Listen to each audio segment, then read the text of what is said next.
কেমন করে ঘুমাও তুমি, কেমন করে ঘুমাও তুমি, ফজর করে কাজা।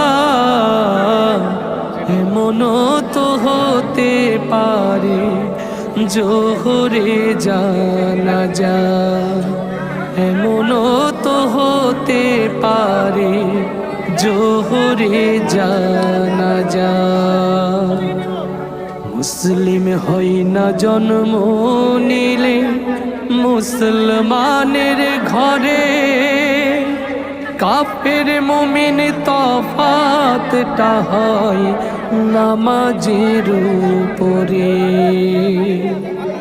মুসলিম হয় না জন্ম নিলে মুসলমানের ঘরে, কাফের মুমিন